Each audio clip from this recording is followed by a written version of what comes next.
So this week's all about winds. Uh, what I want to think about this week is we all wonder why it got windy today, or it's not blowing much, and it affects how the temperature makes you feel. And we want to understand why air moves from one place to another. In other words, why, if you're living in West Virginia today, you're having air coming out of the south, and why tomorrow, when the cold front passes you, you're going to have air coming in from Canada. What caused that wind? What caused it to move in those directions? Uh, right here is a surface weather map, and you can see the wind barbs right along the front here. There's a pretty good pressure gradient right in here. And we have a lot of 15 to 20 mile an hour winds blowing up from the south and southeast towards the low. And around the backside of it, you have some over here as well. You get over towards the high pressure. It's in the central part of the country right now. We have almost no wind. Matter of fact, calm winds in some sites, 5 knots in others. So the pressure gradient is one of the biggest influences on wind. So that is much, much stronger near this low pressure than it is over the center of the high. Also, terrain makes an impact. Take a look at Lake Superior here. The pressure gradient is pretty much the same over the lake as it is down here. And we have 10 knots of wind here, but over the lake we have 20. So why is that? That's another problem that you need to understand. So let's start by looking at some of that. So we're going to go to try to understand a little bit what causes wind. So what forces control the speed and direction? Oh yeah, wind is also two things. It's a direction, where it's coming from, is how we read it, and how fast is the air moving. So that is very different than temperature, humidity, all those things, pressure, all of them is one number. Wind, we have to specify two things for. So here was a classic example. We've all heard the wreck of the Edmund Fitzgerald song. Uh, and this occurred back in 1975. Winds are estimated at 60 miles an hour. They were early November time frame. Waves 12 to 16 feet caused this ship to sink. Was the largest ore carrier on the Great Lakes at that time.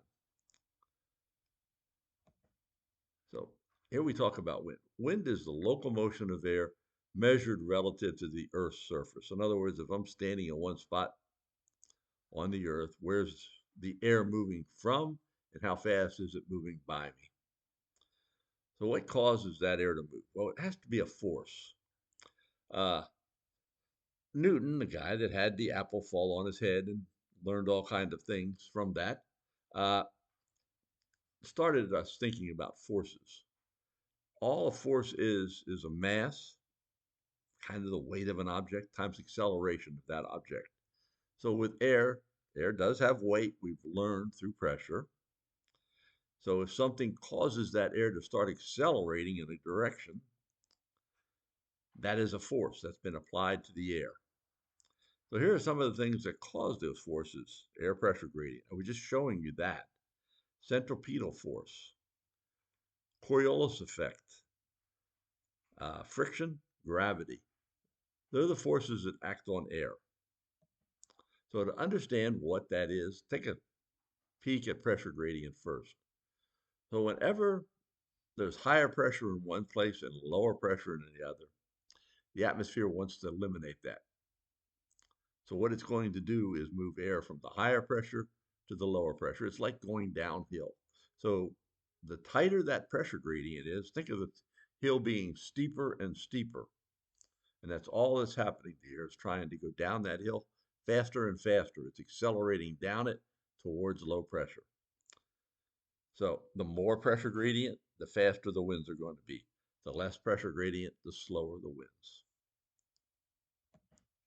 And here you can see that applied as well. Tighter pressure gradient, much stronger wind. Wide less pressure gradient, much weaker winds. So, next force, centripetal force. So if you're holding a ball like this lady is here, that's attached to the rope, like a slingshot would be or something, uh, there's a tension, there's a force that's pulling that ball and making it go in a circle instead of flying outwards. The same thing happens to your car when you're going around a corner. That's why you can go around the corner instead of keep going straight. So that is a centripetal force. The force actually keeps you in line, keeps you along the circular path you're taking. So if you were to cut that string, or if you lost control of your car and it kept going straight around the corner where there all of a sudden was no centripetal force holding you there, then we don't have the force, right? It's gone. So you move in a straight line.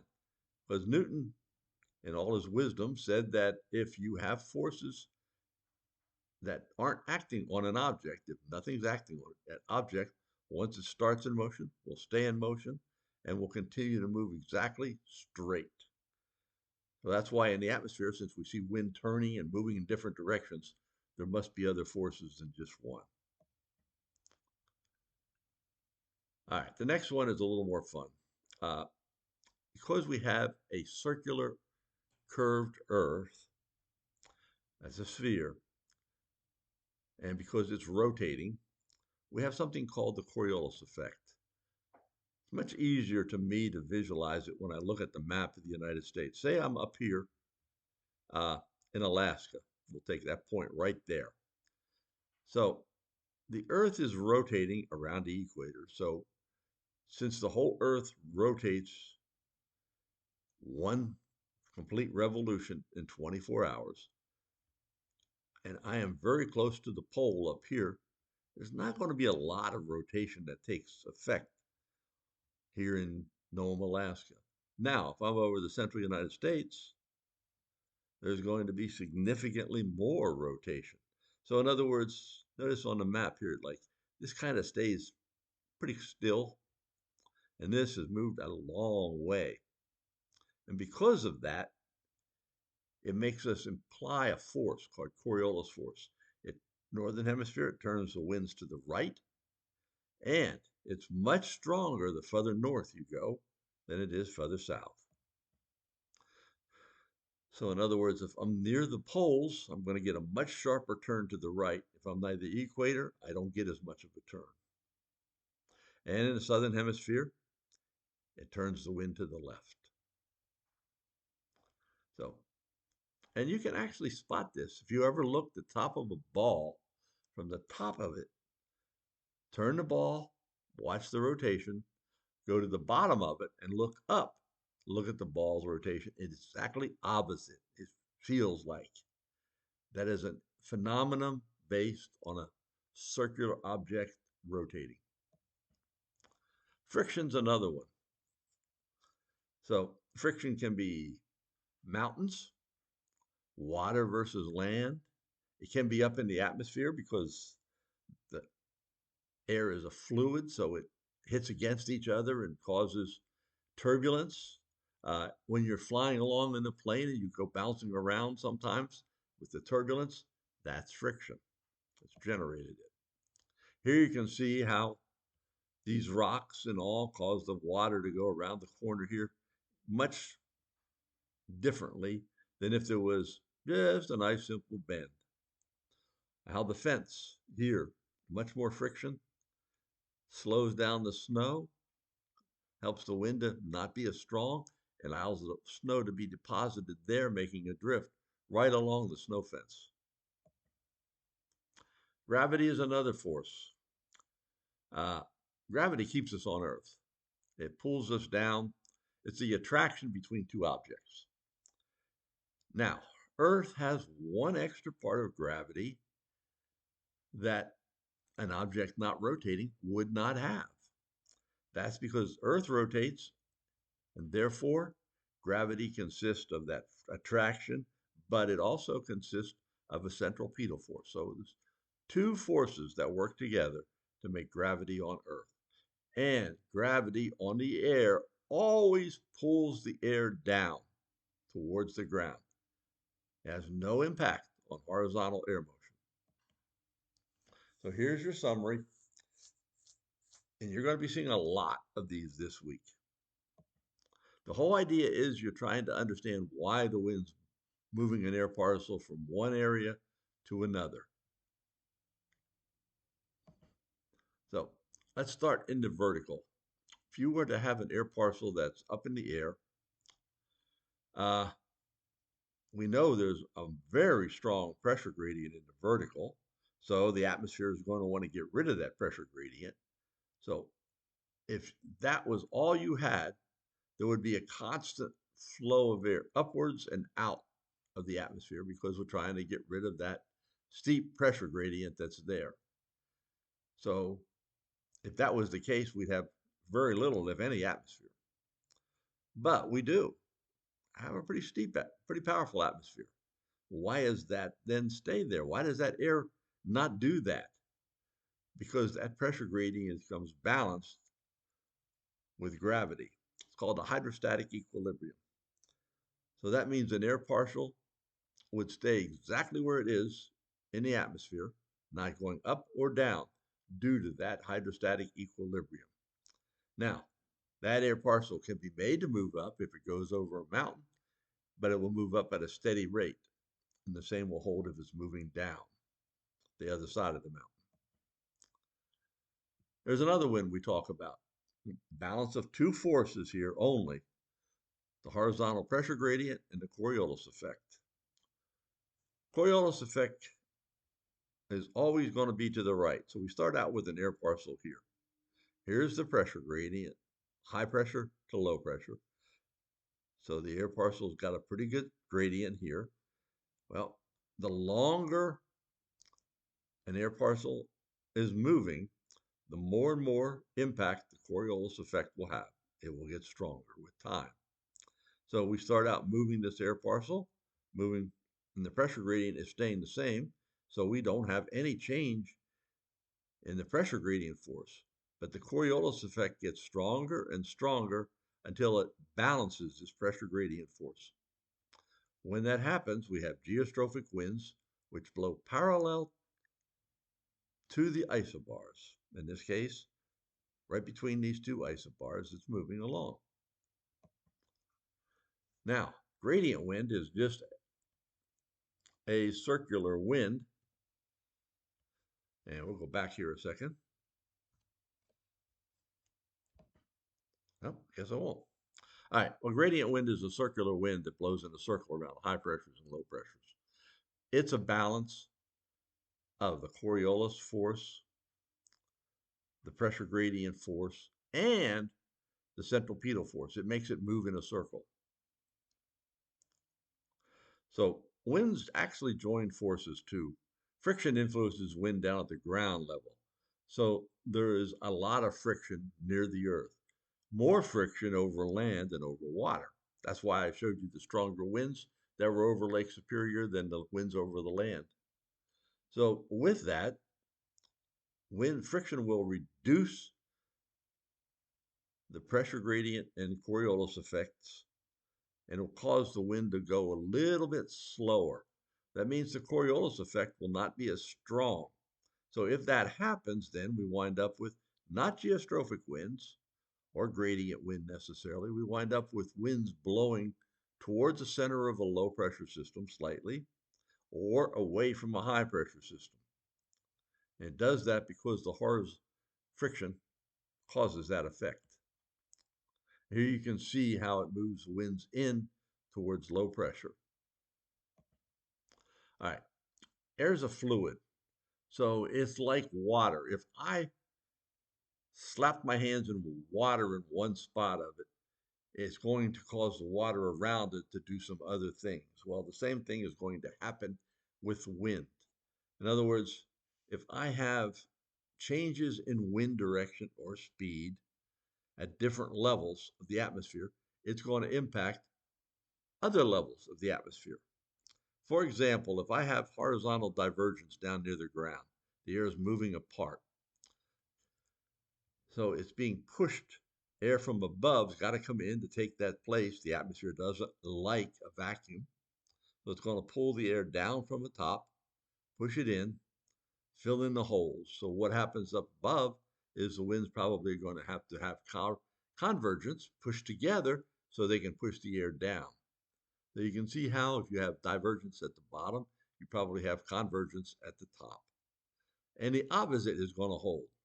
If I have convergence at the bottom, I'm going to have divergence aloft, and the air will be rising back up. You can see it here. And we know that rising air causes clouds, precipitation. So if you're looking for bad weather, you're going to be watching for where horizontal convergence is occurring at low levels and horizontal divergence is occurring at upper levels. Those are areas where low pressure systems are going to form, rain, clouds, not nice. All right, we have sea breezes that form or lake breezes. So with that, the air heats up over the land more than over the water. So air will begin to rise over land and wind will begin to blow towards that low pressure where the air is rising up from the water. Now, over the water, there's very little friction. The air is going to move pretty quickly and hit the land. What happens when it hits the land? Well, the land is very rough, especially if there happen to be mountains near the coast. So what slows that wind down then causes convergence, forcing the air to rise even faster.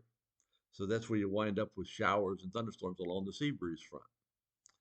If you have the opposite, a land front, wave moving over the water, you're going to wind up with the wind accelerating when it hits the water, and you're going to wind up with air sinking there, bringing nice weather. You can actually see this in West Virginia in the mountains just as well. If the air, you have a west wind, the west wind is going to come over the land, hit the mountains. Mountains are going to slow it down. So what happens? Air begins to rise. You get lake effect snowfall in that area. And if you go on the other side of the mountains, when your winds are coming from the west, what happens? The air is going to go down. Sinking air warms it. So you wind up with snow on one side and decent weather on the other side, all because of topography. How are something we measure wind? Wind vanes are one of the oldest things we've ever used. And you can actually estimate wind speeds out over the water. You can look at leaves maybe or whitecaps in the water and figure out, well, on a Beaufort scale, this would be probably a strong gale or whatever, or even a hurricane force winds, all based on the spray and all that you're seeing over the water. Different ways of measuring wind again are sonic anemometers that are used in ASOS, aerovanes. All of them measure wind and direction. Out over satellites have flown. What they do is can estimate, due to the roughness of the ocean and how it's doing, how much winds there may be down near the water. Finally, we're going to get into planetary circulations more next week. Planetary circulations talk about large scale, those that cover the whole globe. And then we're going to talk about synoptic scale and mesoscale, all the way down to microscale, which might be a block. So hope you got a little bit out of this, and let me know if you have any questions.